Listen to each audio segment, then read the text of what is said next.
So this video is dedicated to my grandpa. He passed away a little over 2 weeks ago. He battled cancer for a little over 10 years. And this was actually his truck. I bought it from him a little over 2 years ago. So grandpa, this video is for you.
I'm currently editing this video and I completely forgot to do an intro. So the point of this video is we're doing a trail that goes to Old Ephraim's grave, and later in the video I'm going to explain a little bit more about who Old Ephraim is and why we're going there. Old Ephraim was a grizzly bear.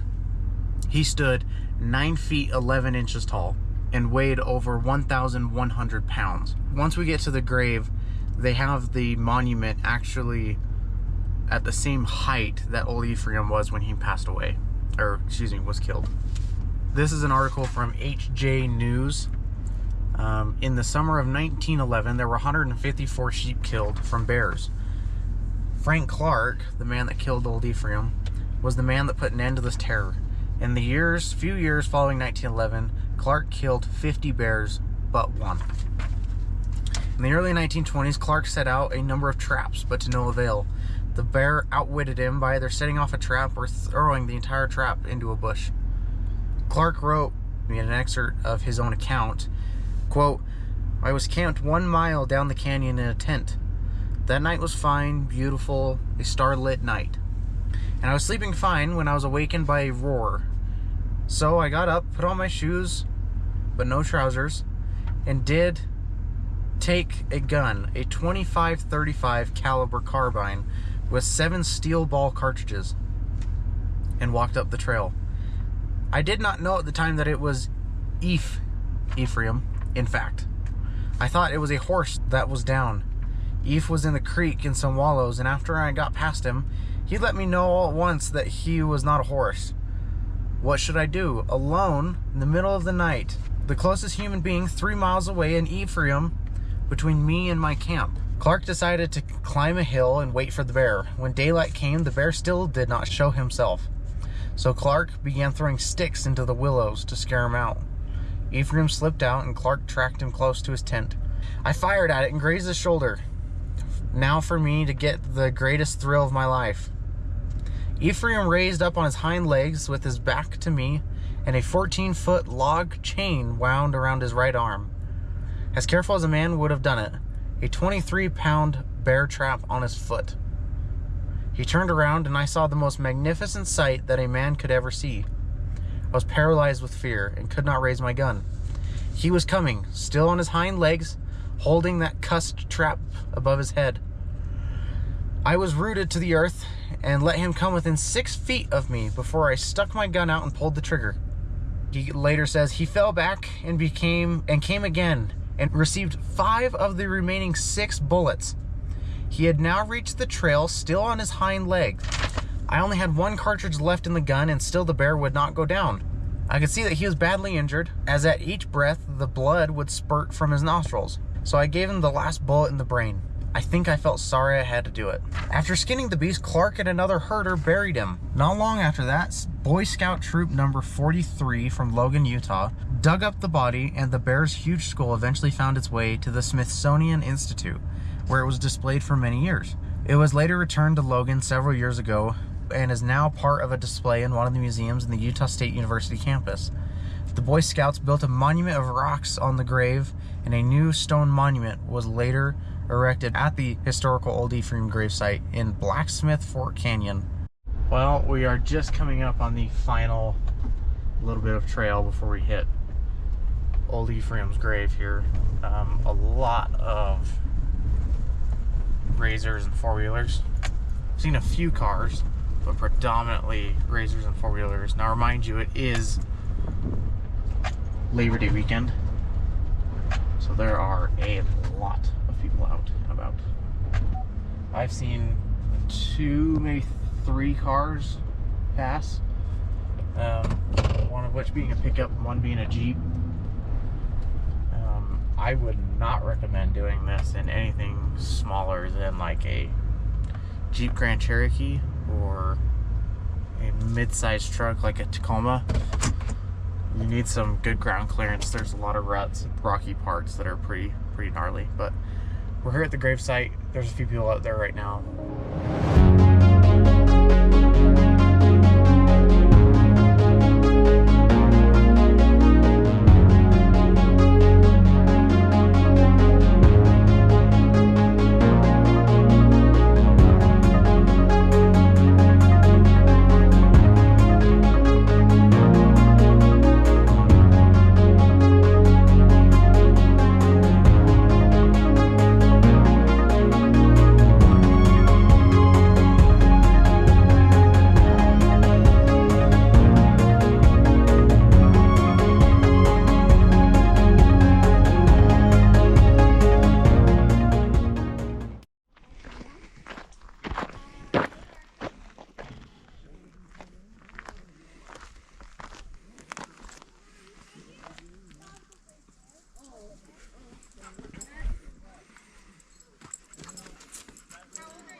Old Ephraim, your deeds were so wrong, yet we build you this marker and sing you this song.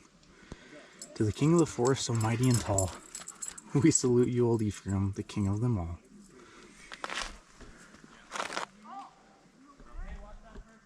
Look at how tall. Like, I can't even get it all in one frame. That is.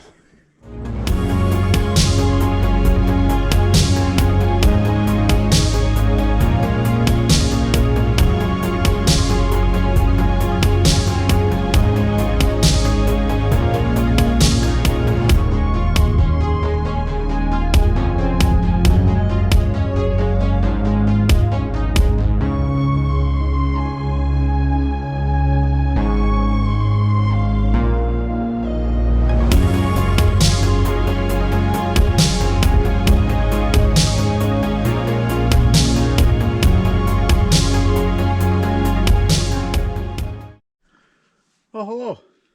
Welcome to Camp for the Night.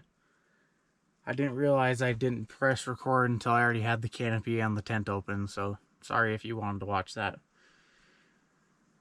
This is the first video with this awning. It is the Freespirit Batwing 270 awning.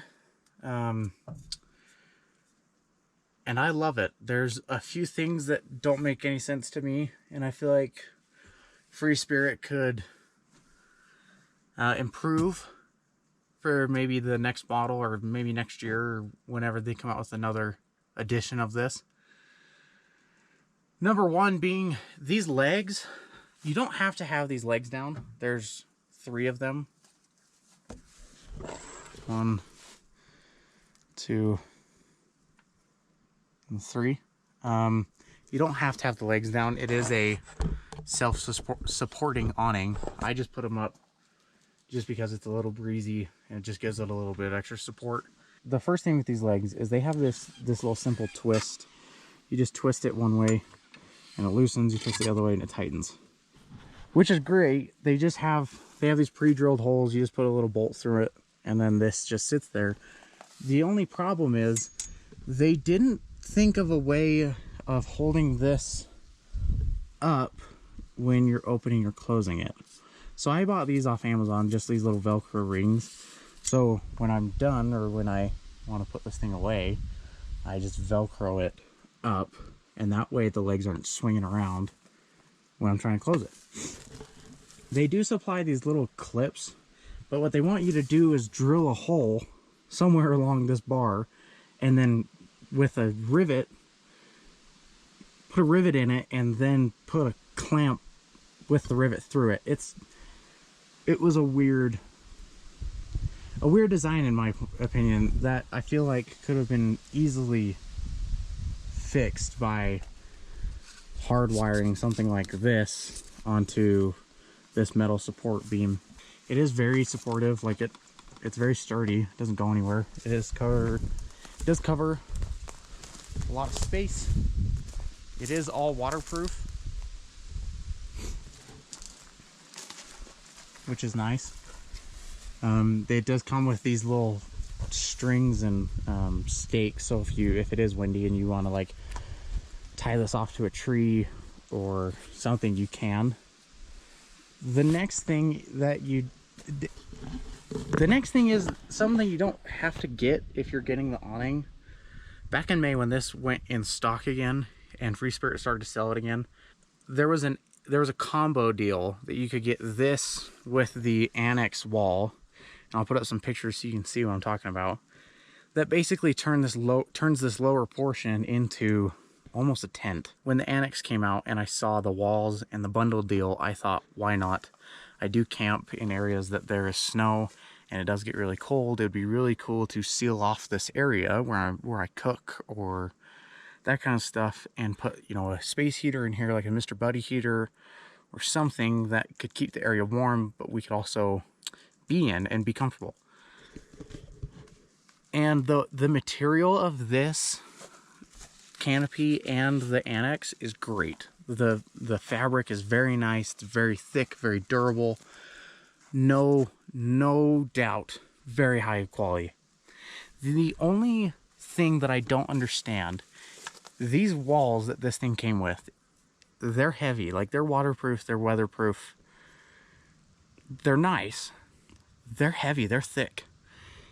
And it comes in a little tent bag. It currently is shoved all the way up in the front of my truck bed, so if I'm feeling the gumption, I'll pull it out. I'm not going to put the walls up just because it's really warm and there's no reason to.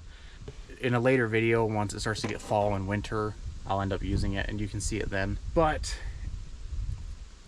it comes in its own tent bag, which is fine. It obviously takes up a lot of space. It comes with a tarp, so you can really make it an actual tent. My only question is, who at Freespirit thought it would be a good idea to have Velcro as the attachment method for these walls? Just a probably an inch and a half thick strip of Velcro around the whole thing, and it even goes like along the truck here, so you really can seal off majority of the space. But why Velcro? Because I've used the walls twice. I used them earlier in the year when it was a little cold while we were camping, and it's just weird that Velcro, it's really thick and it's really nice. It's just, I feel like a really heavy duty zipper, or I don't know, I feel like a zipper would be a better attachment method. If you just had a zipper, an empty zipper thing along the entire top of the canopy, and then when you want to use the annex, you can just zip it all up. Another thing is, I really wish they would have put like a number on which wall goes in what spot, because when not gonna lie, when I first got it and took it out of the bag, I had no idea which part went where, and as you can tell, like, that area is not as wide as this area, so obviously certain pieces go in certain spots. So I really wish they would have put like A, B, C, D, E, and F, or 1, 2, 3, 4, 5, 6, I don't know, something to identify, hey, this piece goes here, that piece goes there, that piece goes there, and so on and so forth. Really not that big of a deal, definitely not a deal breaker. It is, like I said, very nice quality. It does have, when you put it up to like store while you're driving, it's got these little straps that cover it, and then it's got a really nice black case. And I'll show you more in the morning when I put this away. But it's got a really nice case while you're driving. The hardware is nice. All the, you know, the brackets and everything, it just goes on top of. There's just a little L bracket that kind of sits right here. My very first complaint of this thing is the fact that when I got it, there were no instructions. It didn't come with any instructions. I don't know if I got a dud. I don't know if mine just got skipped in the instruction part of the assembly line. Don't know. It really wasn't that hard to figure out, but it would have been nice to have a instruction manual to start out, just so I could kind of get a ballpark of what the hell I was doing. But all in all, I do really like it. It provides a great amount of shade. With my setup, I do have a very short bed rack. It doesn't, like, I don't sit much higher than cab height. So if you are taller, do think of that. Like when I put these legs down, that's another reason why I put the legs down. It'll raise, I can raise these up just a little bit to give me some more headroom. It is not much. I am 5'11", so not a whole lot of headroom, but that's also due to my setup. If you have a taller bed rack or you put it on an SUV, it's gonna be a lot taller than what I've got, so you are gonna be okay on headroom. I highly recommend it, 100%. They have more of a straight kind of rectangular awning. It just kind of goes, instead of wrapping all the way around a vehicle, wrapping all the way around like that, it just kind of goes here on the side and out. I'm sure it's very nice quality, just like this one. I love Freespirit stuff. I think they are one of the best in the industry by far. We are just down the road from Old Ephraim's grave, or his monument. I guess he wasn't buried at that monument. He was actually buried initially just on the other side of a sign that's just across the road. It's theorized that that's where he was buried. No one actually 100% knows, I don't think. If you do know, comment down below, because I'd love to know. We were just talking a little bit about the canopy here. A few things that I wish were thought of during the manufacturing process that I feel like would make things a little bit easier on users like me. We're going to do a little bit of a unboxing here of the Jetboil that I bought from a local sporting goods store.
dinner is all packed up and put away. Right now it is 7:20, about 7:30 at night.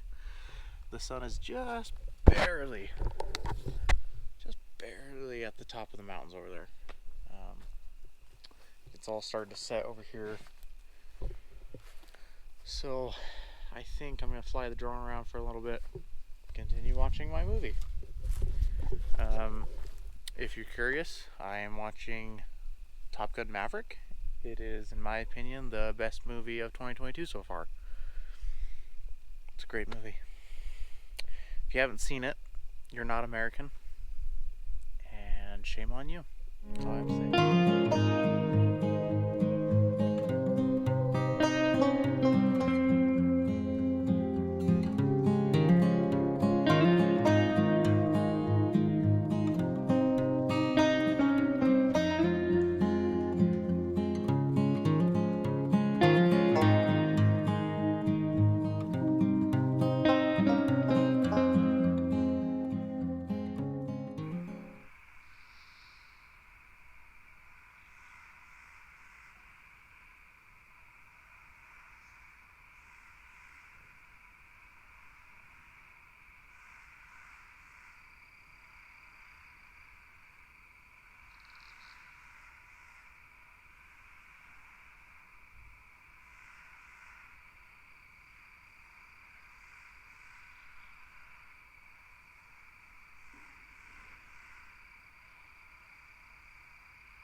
Well, good morning.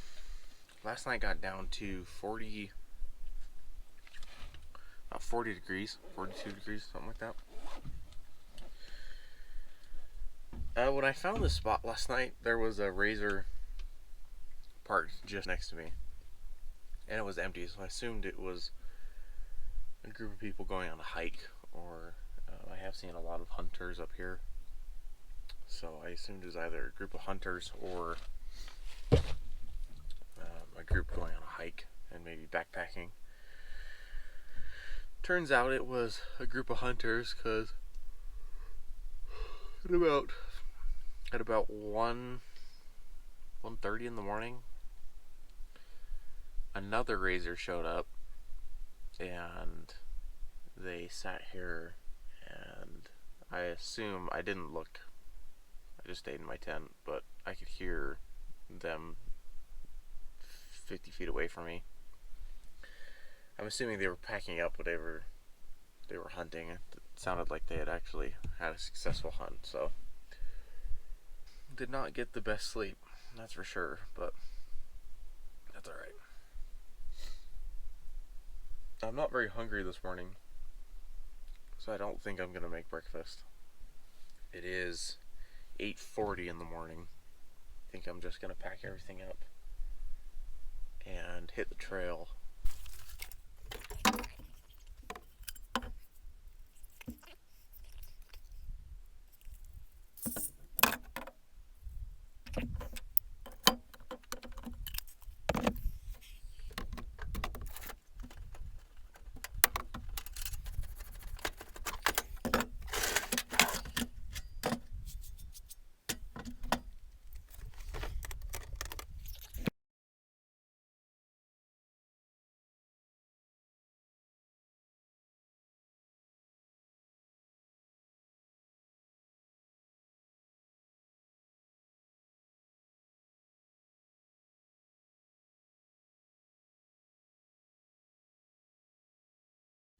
Okay, so camp is officially all put away, except for the tent and the canopy. I wanted to show you closing those. I'm going to try doing this at the beginning one-handed, so forgive me at how this might look. But to start with the canopy, all you do is there's this little buckle here, just this little pull tight buckle that goes from the tent to my rack. So you just release it, releases all the pressure on the canopy. Undo the hook, it's a nice metal hook. Hold this a little bit tight again so it's not so long. And then you loosen these. This is the part about the legs that I was saying that really kind of sucks. So you loosen them, you get them up off the ground, and then you bring them up. And that's why I use these little things. If you're trying to close this, in fact I'll try to close it without putting the legs up so you can see it.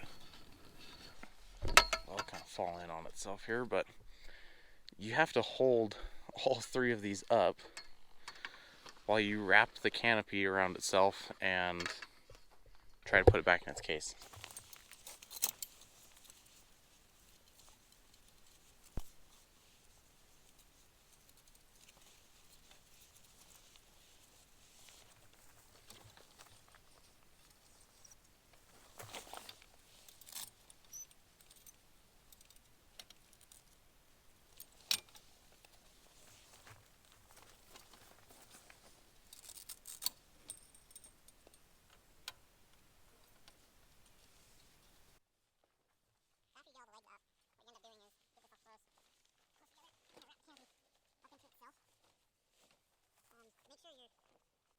Make sure there's 4 loops up here, and I'll show you up here, but make sure when you start to close this that they're out, otherwise you can actually cover them.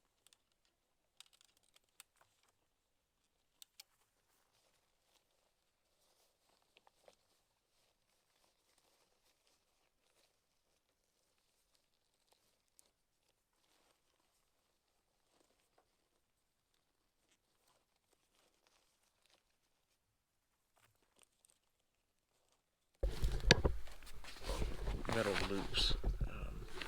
It's this little ring right here that they loop through. All 4 of them have on. So just make sure those are up before you start wrapping this thing up. Otherwise you can't actually wrap them and it'll get tight back in here and then you can't get it out without undoing the canopy. So you just pull the cover down. Sometimes you have to use 2 hands and kind of stuff the canopy up just a little bit more. Zip it all together. I had to use 2 hands and kind of stuff it up a little more because I didn't wrap it very tight. Yeah, just like that. It's all put away, and it's got this really nice, really thick outside cover.